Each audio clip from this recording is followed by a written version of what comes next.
बिस्मिल्लाहिर्रहमानिर्रहीम। अस्सलाम वालेकुम। उम्मीद करती हूँ सब अपने ईमान के साथ खैरियत से होंगे। आज हम बहुत ही हेल्दी और टेस्टफुल मिल्क बनाने वाले हैं, जिसके लिए मैंने 1 kg दूध लिया है।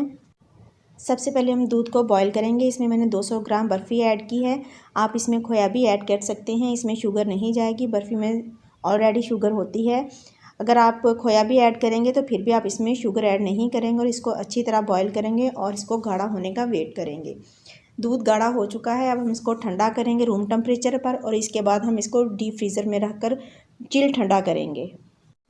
यहाँ पर हम 3 ग्लास लेंगे और इनमें 3 डिफरेंट फ्लेवर के हम शरबत ऐड करेंगे। सबसे पहले हम जामे शीरी ऐड करेंगे 2 से 3 टेबलस्पून, फिर हम शरबत इलायची ऐड करेंगे 3 टेबलस्पून और फिर हम संदल का शरबत या शरबत बजूरी जो आपके पास हो वो ऐड करेंगे।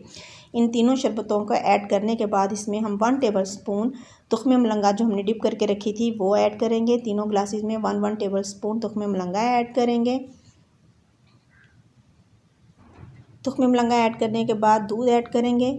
तीनों ग्लासेस में दूध ऐड करेंगे और ये बहुत ही कलरफुल और हेल्दी दूध है। आप भी लाजमी इसको ट्राई करें और अपने बच्चों को पिलाएं, खुद पिएं। अल्हम्दुलिल्लाह हमारे तीनों दूध बनकर तैयार हैं। तीनों डिफरेंट फ्लेवर में हैं और तीनों फ्लेवर ही बहुत ही कमाल के हैं। लास्ट में हम इसके ऊपर बादाम और पिस्ते की गार्निश करेंगे। बादाम और पिस्ते की गार्निश करें, एंजॉय करें। जज़ाकल्लाहु खैरन कसीरा।